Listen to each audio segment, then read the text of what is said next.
Good morning, everyone. I'm September Jarrett. I'm the Director of the Office of Early Care and Education. On behalf of OECE, we deeply appreciate you volunteering your valuable time to help us with the NOFA application review process. The purpose of today's webinar is to give you an overview of what we're trying to achieve with the Notice of Funding Availability, or NOFA, and answer your questions about the scoring process. Today's agenda: we'll do some quick housekeeping on the logistics for this call, share an overview of our work at the Office of Early Care and Education on behalf of San Francisco's children and families, review the goals we're trying to achieve with the funding that this application process represents, talk about your role as a reviewer, provide instructions for the process, go through an overview of our online scoring forms, which we're asking to use, and then use the balance of the time to answer your questions as we go through the time together. I'll turn it over to Tiffany to overview some of the logistics for the call. All right, thanks, September. This is Tiffany Toravias. I'm the new Data and Evaluation Manager at the Office of Early Care and Education.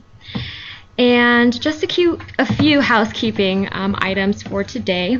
If we could keep everyone on mute, that would be great. We have a button on the bottom of the screen with the microphone. When you click that button, it'll put a slash down the middle, which shows that you are muted. And if you can keep it that way the whole webinar, that would be great. We also have a chat box that's available to everyone. In order to open that chat box, if it's not currently already open, you just click the bottom icon. It's a little talk bubble at the bottom left. And if you click that button, it'll give you this screen here on the left, which shows the conversation. Throughout the presentation, if you have any questions, please feel free to type in any questions that you have in this chat box. We will answer questions at the end, but you may ask questions throughout. If your question is not answered on this webinar, please follow up via email or phone with your OECE contact person, and that's the person who emailed you the applications and materials. If you'd like to refer to this webinar, a recorded version will be posted on the Funding Opportunities page of the sfoece.org, and your OECE contact person will email it out to you.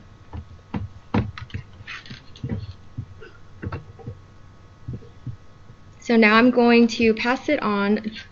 If we could just talk about, there's one person with audio challenge. Sure, if we could do a logistics test. If you go back to the chat. Okay. So I'm going back.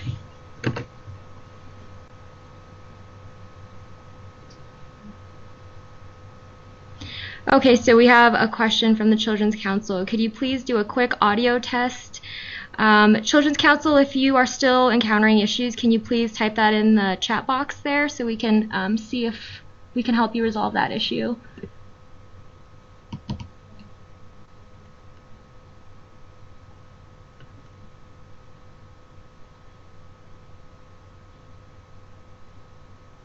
Okay, great. So if anyone has any issues, please feel free to type that into the chat.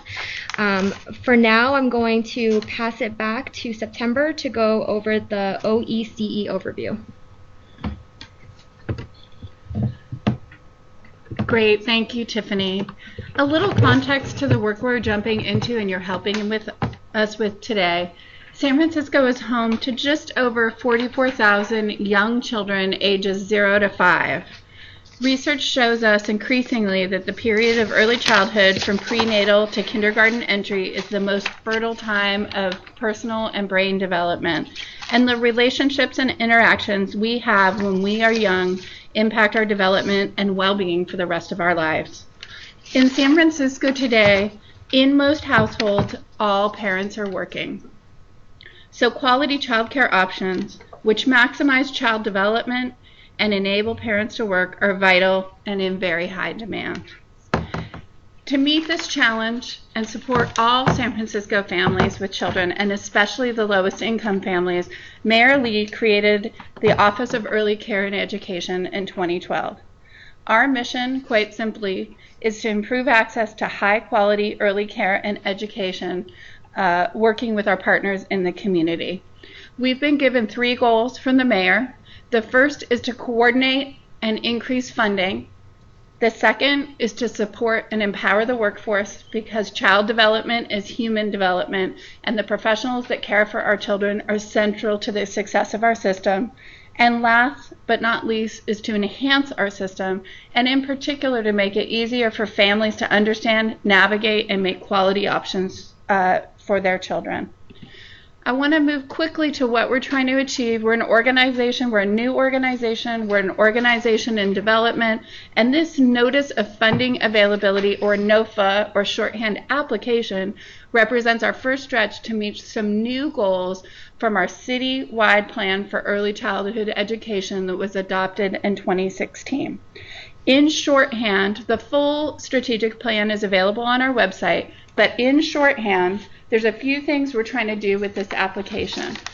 First is to make sure we're providing funding on a per-child basis to high-quality programs.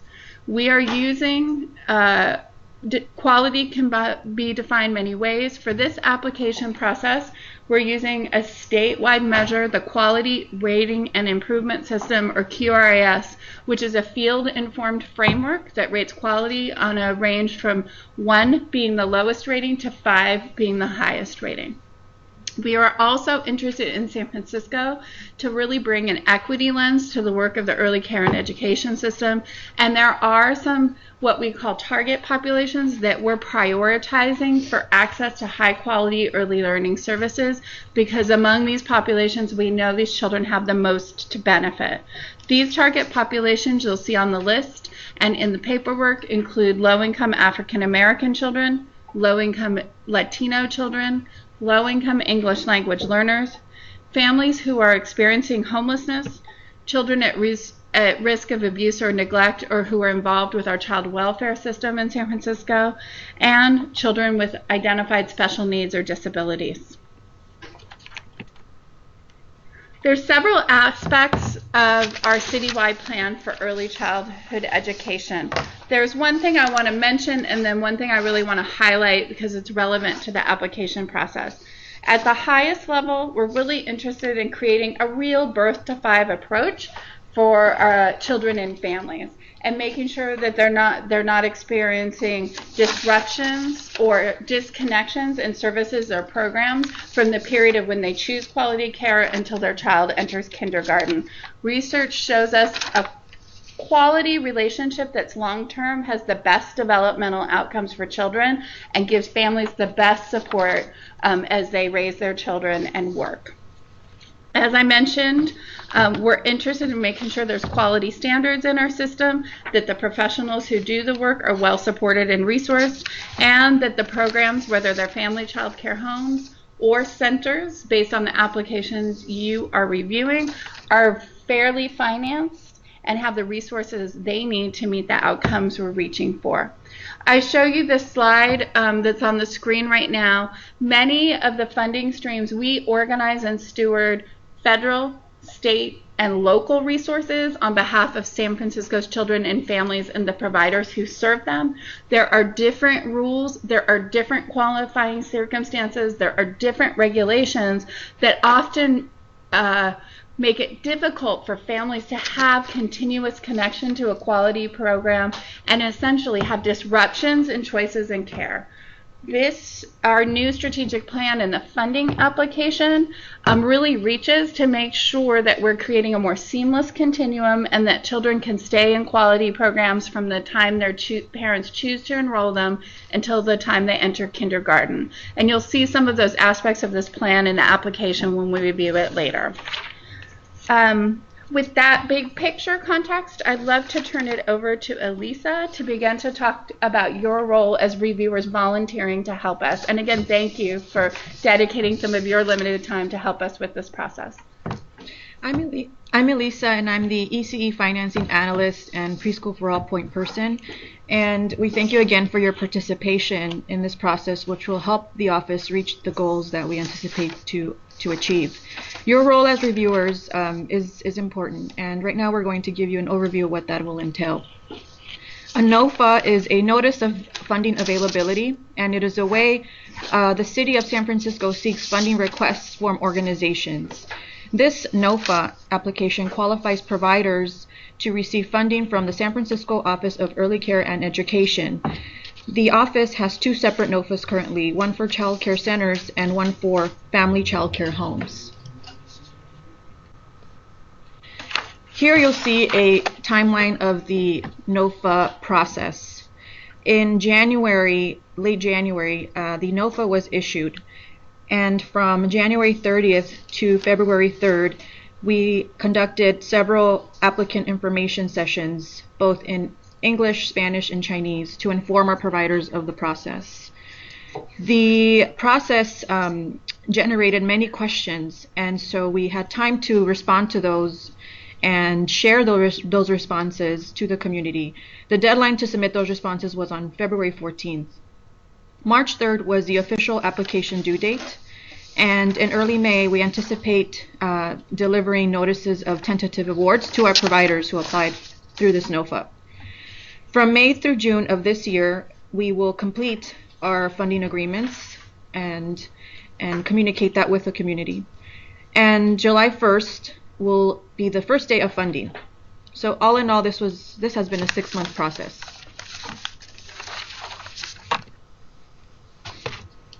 OACE anticipates that not all applications will be funded and/or funded at the requested amount due to funding limitations. Each NOFA did include selection criteria, which will help determine which applicants are prioritized for this funding. The applications will be evaluated by 3 individuals, such as yourselves, and those 3 individuals will consist of a review panel. The use and selection of criteria is described in the NOFAs, which you have access to. So the scores that you provide to these applications, we'll average them with other reviewer scores, and your comments will be aggregated to inform the funding decisions that are made. And now I'll pass it on over to Sandra.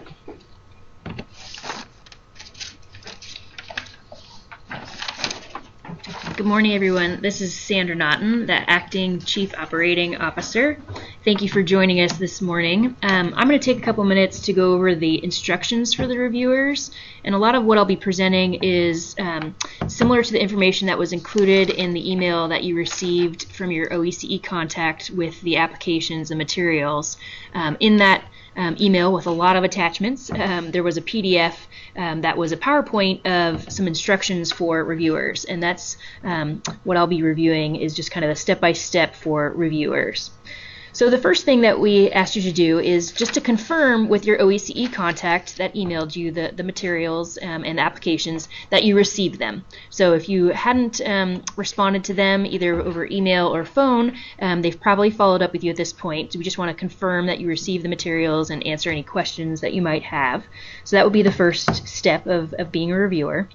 The second thing is that we hope you will take a moment to review the conflict of interest form that was included in the email. It was also a PDF document, and it just outlines some general language that we often use in the City and County of San Francisco for these types of processes, to just make sure that there's no conflicts of interests with anyone reviewing the applications with the applicants that they're looking at. And essentially what we're looking for is primarily fiscal interests in any of the entities. So if that happens to be the case, or you feel that some of the applications that you've received you have maybe previous or current relationships or pending future relationships with, and you don't feel that you could provide an unbiased perspective when you're reviewing them, please just let us know, and we can figure out a way to remove those applications from your panel and potentially give you a couple of more. So the second step would be to just take a look at that form, read through it, and then we're asking that you sign it and then scan and email it back to your OECE contact. And if you have issues with accessing a scanner or coming up with a scanned version of it, we can also supply you with our fax number and you can fax it over. So looking for receiving those conflict of interest forms even before you start looking at your applications. The third step would then be to review the NOFA documents, the Notice of Funding Availability documents. And they are listed on the sheet here and on the instructions packet that was given to you. And in each of the areas where it says click here, if you move your mouse over to that section and you hold the control key, it should open up to the actual link on our website of where that document is located. Some of you on the call are reviewing applications from licensed centers, and some of you are reviewing applications from licensed family child care homes. The Office of Early Care and Education did put forward 2 separate NOFAs, or Notice of Funding Availability, one for licensed centers and one for family child care providers. So the sets of documents are slightly different. In the instructions that you were emailed, it would have the links to the appropriate NOFA that you should be looking at. But there's a NOFA document, which is generally kind of the 20 to 30 page document that outlines the contents of what we're looking for in the NOFA, and is essentially kind of the guiding document for what applicants were looking at in terms of understanding what they're getting into and what they're applying for and what the expectations are. Then each of the NOFAs also had an application form. For the licensed centers, it was an online Google form, and for the family child care providers, it was a Word template form. It asks a variety of questions. These are also something that you should be familiar with at this point. It's what you've received in terms of what to review is the application form. Each applicant was also asked to fill out one projected peak enrollment form if they were a family child care provider, and then one projected peak enrollment form for each site that they're applying for funding if they're a licensed center that happens to have more than one site. And then also part of the package was instructions for how to complete the forms. So familiarizing yourself with these forms will help you hopefully understand a little bit more of the applications and the enrollment forms that you're looking at in terms of the applications. So that would be the third step, is just to review the documents that are related to this notice of funding availability. Then the big step would be step 4, reading each application. So each application, again, whether it is a licensed center application or a family child care home application, will consist of 2 documents, both the application document and then a projected peak enrollment form. In the email that was sent to you, in some instances, those 2 documents might be combined into one PDF. In other instances, they might have stayed separate and would have be labeled application or have an abbreviation APP at the end of them, or enrollment form or EF at the end of them. But essentially, the things that look like Excel documents, whether they're scanned as PDFs or actually in Excel, those are the enrollment forms. And the things that look more like Word documents, those are the application documents. So every application has both an application and an enrollment form as a part of the actual package that was submitted to us. So the 4th step would be to read through the applications. And then the 5th step is then entering your scores and comments into our online forms. And our deadline for that is Monday, March 20th at noon. And we're going to take a minute just to talk a little bit about step 5 in a little bit more detail. So when you get to the point of after you've reviewed the applications and you're ready to enter your scores and your comments, you'll click on the online link, which again is in your instructions packet as well as in the email that was sent to you. And just to keep in mind that there's different scoring forms depending on the type of application you're reading. So if you're reviewing licensed centers, you'll be taken to the licensed center form. If you're reviewing applications for family child care, you'll be taken to a slightly different form that is designed just for family child care homes. And the first step, regardless of what you're reviewing, is entering your email address. This is a required field, so it'll ask you to enter your email address. Then the second step it'll be asked for either the name of the child care provider, either the center or the family child care home that's listed on the application. So we just ask that you put in the application name, applicant's name, and then you get into the section that talks about the scoring and providing comments. And each of the scoring sheets are divided into 2 sections. The first section might be either called Early Learning Scholarship, and it would have 10 different criteria that we're looking to weigh those applications by. And then the second section would be Transition Funding, which will be a shorter list of just 5 criteria. Applicants had the option of applying for transition funding or not. transition funding, as described in the NOFA documents, is essentially short-term, one-time funding that's available across 2 years to help any program who has previously been funded by the City and County of San Francisco and who under this new NOFA or this new financing model might experience losses. In those situations, applicants could ask for some transition funding, again, which is a one-time thing to help ensure continuity of service for the families that they're working with over the next 2 years. So again, this was optional. Some applicants applied for transition funding, some did not. So when you're looking through your applications, if you don't see anything completed for transition funding, then you can just skip this whole section of the scoring form. Again, it's only for applicants that decide to apply for transition funding. So there'll be 2 sections, kind of either early learning scholarship, which again has 10 criteria, and then the transition funding, if applicable, or if the applicant decided that they were only interested in applying for preschool for all funding, or what's commonly referred to in San Francisco as PFA only funding, then they would have a separate set of 3 criteria, and then the option to apply for transition funding. So you hopefully have been sent the scoring form that matches up with the type of applications you're reviewing, but just to keep in mind that, that there's different criteria depending on what applicants have applied for. The other thing to keep in mind is that across these different types of criteria, early learning scholarship or preschool for all, and the transition funding, there are some scoring criteria that are the same. So the office, as September had mentioned, the Office of Early Care and Education has made a strong commitment to funding high quality programs. So for instance, the first criteria in the early learning scholarship category, and the first criteria in transition funding category, and the first criteria in preschool for all criteria are all related to the level of quality as measured by the Quality Rating and Improvement System to achieve a Tier 3. So if you're reviewing an application that has applied for early learning scholarship funding and has applied for transition funding, you will see that question 1 in each of those sections is the same. It asks about their QRS score, and it probably has a different number of points allotted to what their answer might be, but the question is the same. So that is intentional to kind of repeat those different criteria. That also happens with criteria related to the intent to serve low-income infants and toddlers, which is another priority of the Office of Early Care and Education. So just to note that some of the criteria that appear may appear again if the applicant has applied for transition funding. So just something to kind of keep in mind.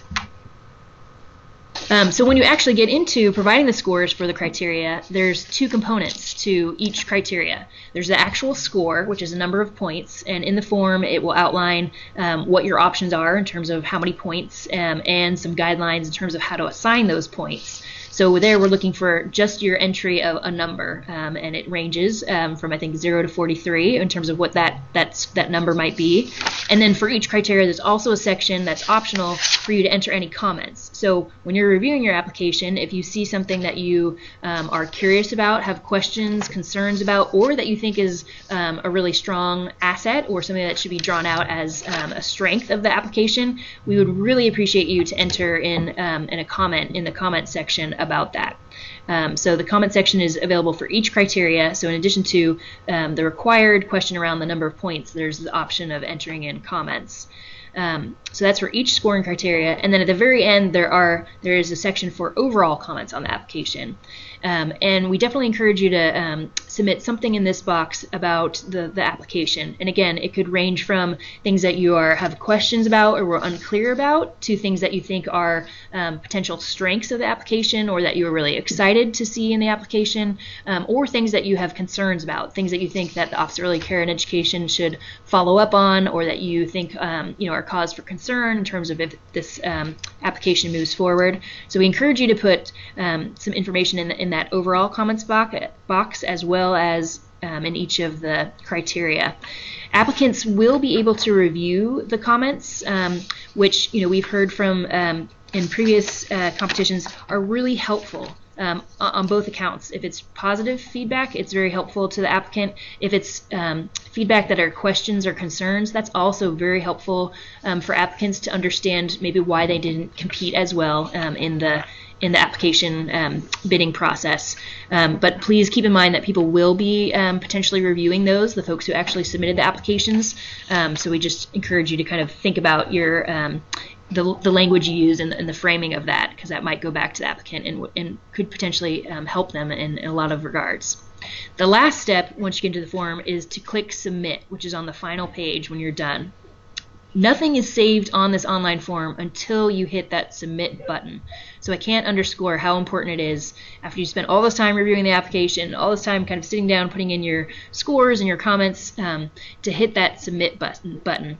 What happens when you submit that, the scores are transmitted to the Office of Early Care and Education, but you also receive an auto-response email that gets sent to the email address that you entered in the very beginning of the process.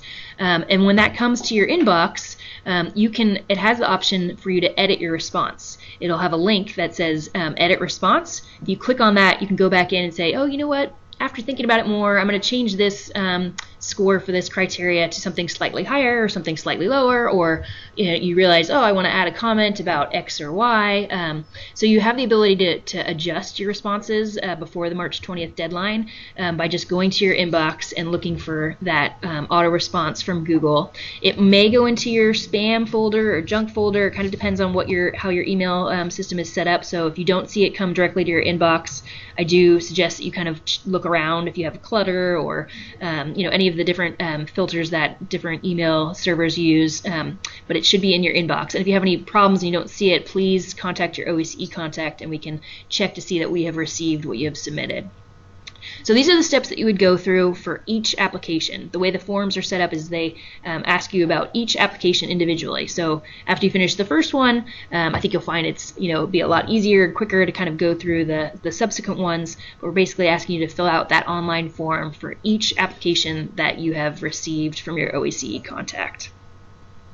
So with that, I'm going to turn it over to my colleague Tiffany, who will do a demo of the online scoring form so you can see it up close and in person.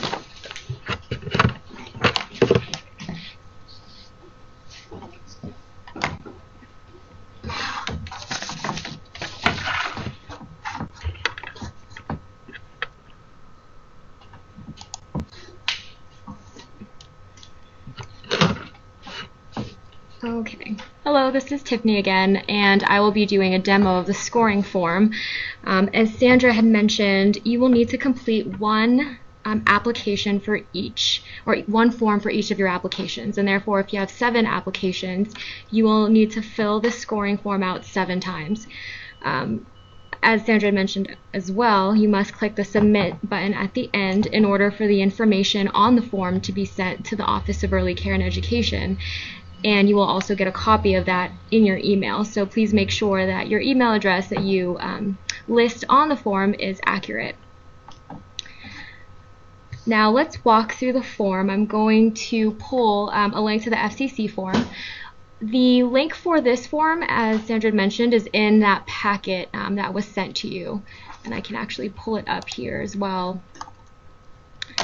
So under entering your scores and comments, there's a link that says for each application, go to the online scoring form by clicking here. So once you click that link, it'll bring you to a Google form where you're able to fill in your responses.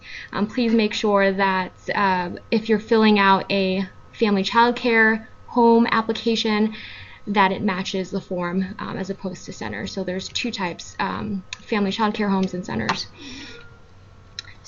This first field here is for your email address. Again, you want to make sure that that's accurate because you will get an email and that will be sent to us. As you scroll down, you'll have a list of the different selection criteria for the Early Learning Scholarship Funds. If you scroll down, you'll see each point listed there. And then there's a spot for you to list the first and last name of the first FCC owner listed on the application. There are 2 sections to each form, the ELS and transition funding, or in some cases PFA and transition funding. Each section has the scoring criteria that are listed in the NOFA documents. Some scoring criteria are the same across both sections, such as QRIS, serving low-income infant toddlers.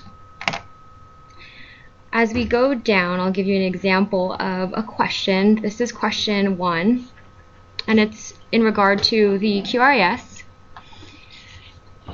So each question will be listed here in this dark text box, and below that box is a description of where you can find that section on the application or enrollment forms. So for example, question 1 says Quality Rating and Improvement System QRIS score or agreement to actively work with the QRIS technical assistance and training contractors to achieve a Tier 3 rating no later than June 30th. And below that it says look for the QRIS score on the application section A, questions number 16 to 18. So this will basically show you where to look on the application to find that information. So for this question, you have the option of selecting 0, 13, or 26 using the following guidelines. So this box here gives you the guidelines. You award 0 points if it's Tier 3 or willingness to meet OEC's minimum QRIS score by 2020. You award 13 points if the applicant reports Tier 4, and 26 points if the applicant reports Tier 5. When you scroll down, you have the option of clicking one of these scores. And as Sandra mentioned, you can list comments here which are helpful to both us and the applicant as well to explain why you provided that score. So that's for a QRIS example, question 1. There's also a similar or a different type of question, which is a narrative style question, and an example that we'll use is question 7. So if you scroll down,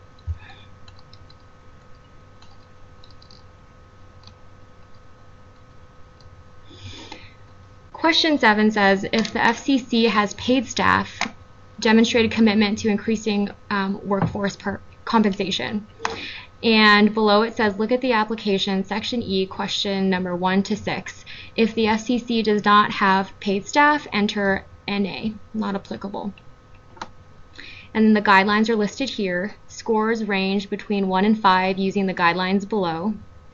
And you give more points within the ranges below when the applicant's response is closer to the description below for that range.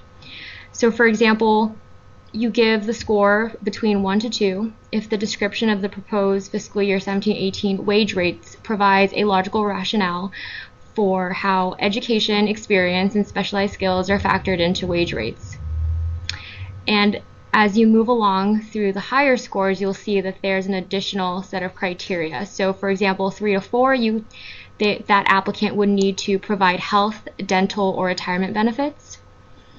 And for a score of 5, there's an additional criteria again, so there's 3 sets here, offers other benefits or concrete examples of how the agency is working to create supportive working conditions, for example, paid planning time and paid training time.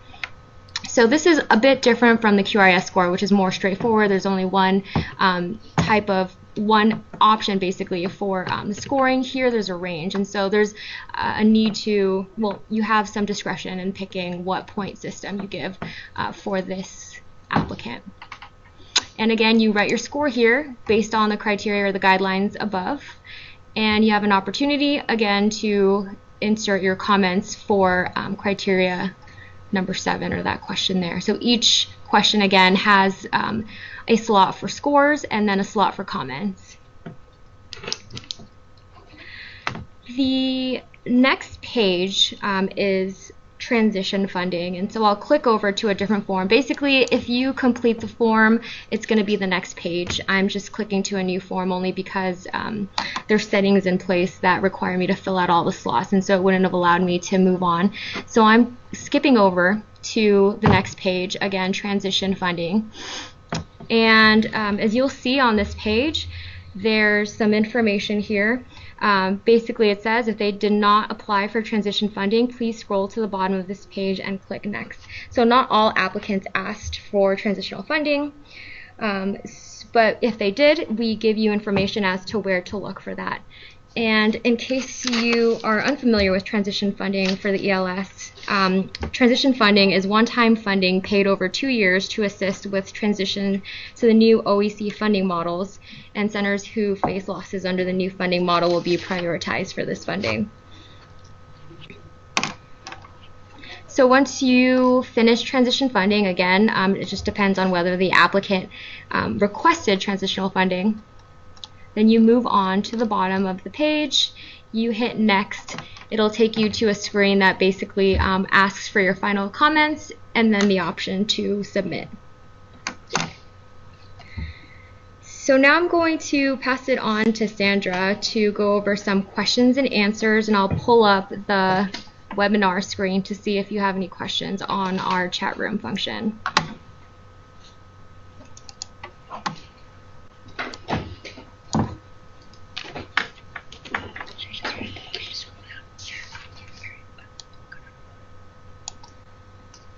All right, so it looks like we have a few questions. I'm sorry for those that you were having trouble connecting, but it looks like we have a question about entering comments in English. It says, we are asked to enter comments in English. However, for Chinese and Spanish language applicants, would it be helpful to translate comments into that language so that you have both options? That is a very kind offer, but I think at this point we would just ask reviewers to enter your comments in English, and then if applicants are requesting those comments, we will ensure that they get translated with our in-house staff so that they have it in their appropriate language. So just in English would be helpful in terms of any comments.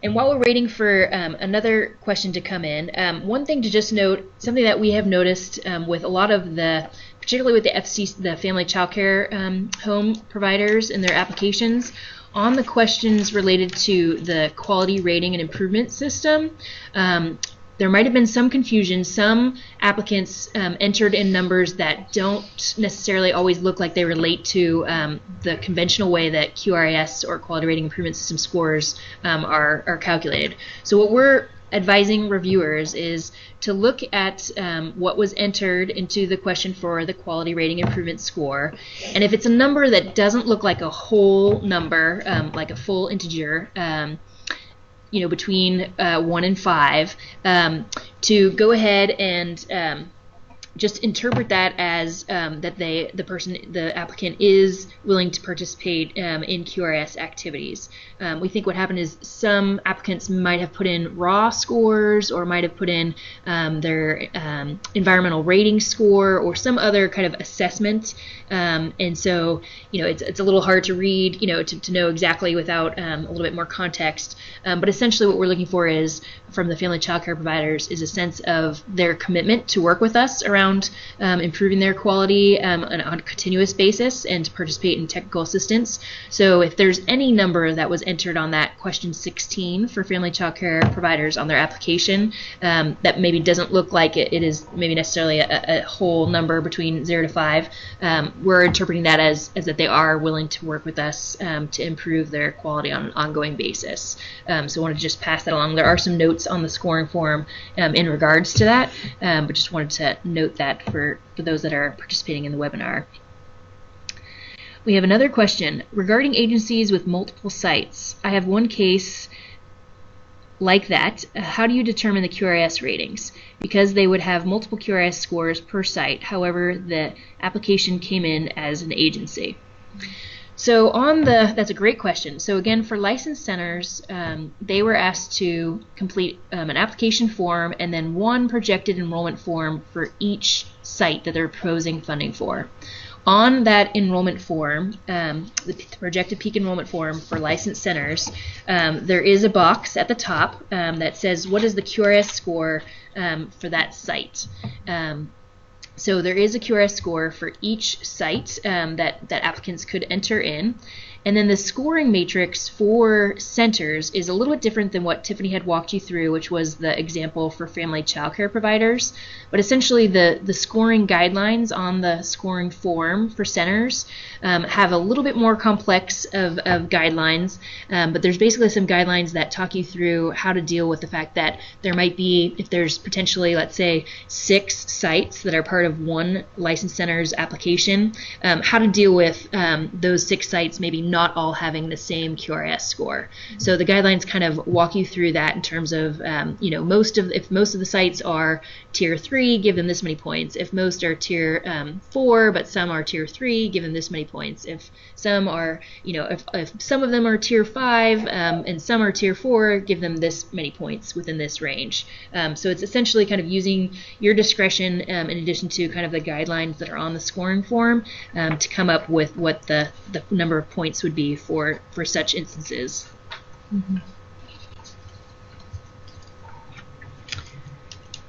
We'll wait a minute to see if anyone else has any additional questions before we move on.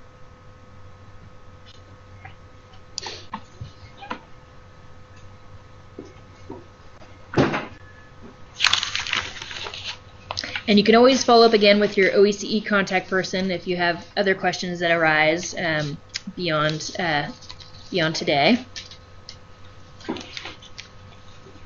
I think, not seeing any other questions coming in, we'll turn it over to Vanessa. Good morning. This is Vanessa. I am a management assistant in the Office of Early Care and Education. And I'm going to briefly just go over a few key next steps. So if you haven't already, you should have received an email from your OECE contact person asking you to verify that you received your reviewing packet. If you haven't already, please send an email to your contact person or let us know here that you haven't received the email so we can make sure that you have that information. If you get a chance, please, sometime this week or prior to you submitting your scores and comments, please review the conflict of interest form, sign it, scan it, and email it back to your OECE contact. Just to recap on the applications, there are 2 different versions. There's a center application and an FCC application. Please review both applications depending on what's included in your packet, and you can find all the NOFA materials on the website, and that is located under the Funding Opportunities tab.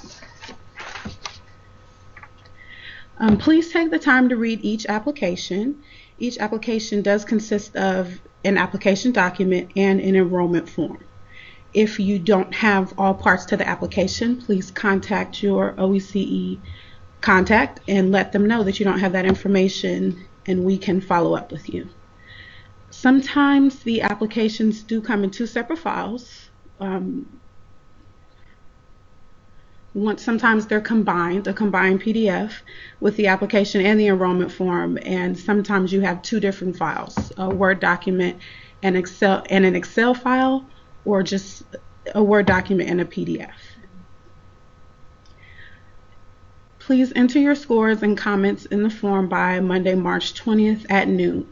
If for some reason that you can't do that or you need assistance with that, again, please contact your OECE contact person and they can assist you with that. Follow up with your OECE contact person if you have any other questions that didn't get answered today. And we just want to take a moment to thank you for your time. This is a unique opportunity for the community to collaborate with the office, and we just greatly appreciate your contribution, and we look forward to working with you again in the future.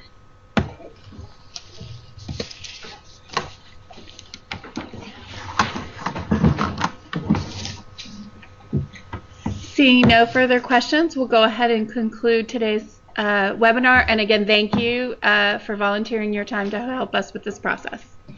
Thank you.